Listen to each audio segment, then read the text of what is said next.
Hi, and welcome to Core on the Floor. We're going to do 5 moves today that are really going to focus on building that stronger core. So the first thing you want to do is get comfortable, lie on your back. Okay, so I want you to bring your hands underneath your glutes, okay? Pressing that low back to the ground and just having that added stability of having your hands under your glutes. That's going to help create that stability with your low back. Okay, first thing that we're going to do is have our feet in the dorsiflex position, which means toes pointed to the ceiling, and we are going to extend out and bring them back in. Okay, we are going to do this for 1 minute. So let's get going. Now, as you do that full extension, you can tap at that end range, but you can also leave that head flat on the floor. You notice mine has not lifted up. And so you're just going to extend. And if you find that that is too much of a challenge for you, then simply tap the heels one at a time. If you're like, okay, I think I got this, tap both at the same time, okay? So just know that there are modifications that you can do to make this something that will work for you. If you want to lift that head up, you can, but do not feel as though that is necessary, okay? We've got just a few more seconds of this move, and then we will switch on to the next, which is actually going to be kind of similar to this one. So get ready. If you're already feeling that core burning, you are in for a treat. Okay, so just like that. Now what you're going to do, if you can, elevate those shoulder blades off the floor. And what we're going to do, keep those feet dorsiflexed, and we're just going to do a flutter kick for a minute, okay? If you're like, okay, Jen, I'm struggling, you can do tapping flutter kicks. If you feel like that low back is kicking in, drop that head down. Okay, progress is our focus here, not perfection. We are focused on making progress. And if you're like, okay, I got this, elevate up. Now notice though, with that chin, I don't want that chin up. That's going to create some extra cervical strain. So make sure that you've got that that chin tucked as you go through this. All right, just a couple more seconds here.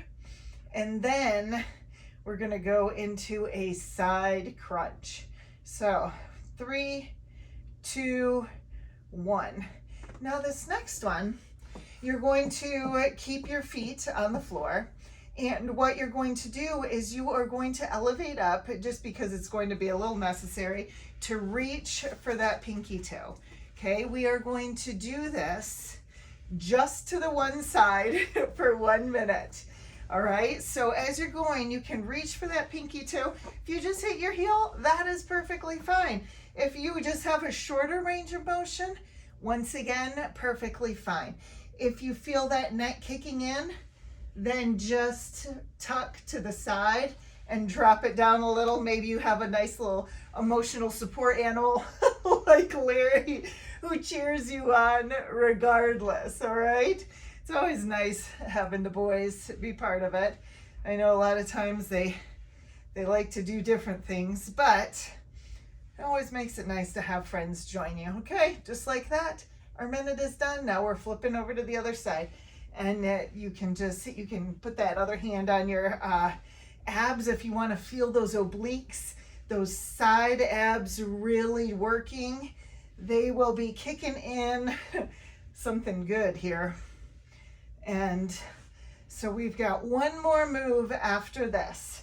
So if you're like, oh, Jen, I'm almost dead, this is hard, just keep going, do your best, forget the rest. You know, sometimes we get in our mind that we have to always finish everything, but if we show up, we do our best, and we're like, okay, I'm starting to lose form, or but I gotta keep going. No, you don't. If you're starting to lose form, drop out of it, take a break, take a deep breath, and dive back in, or just wait for the next move. It's all good, okay? And just like that, we are on our last move. Now this is going to be a low plank. So I want you to have those elbows down, elevate those knees up if you can. If you're like Jen, that's a lot, then drop those knees. But what I want you to do is kind of give me a little rotation side to side. All right, so you don't want to have your shoulders moving with you. You want to really just kind of isolate this into the core as you're twisting side to side. And what that would look like with your knees down is that little dip side to side as well. Larry is so proud of you. He's cheering you on endlessly. I'm telling you, you know what? You got this. So we have just a few seconds left here, and then we will be finished. All right, and just like that, 5 minutes of core is done. So give yourself a pat on the back, tell yourself you're so proud of yourself, give yourself a high five in that mirror, and always know you got this.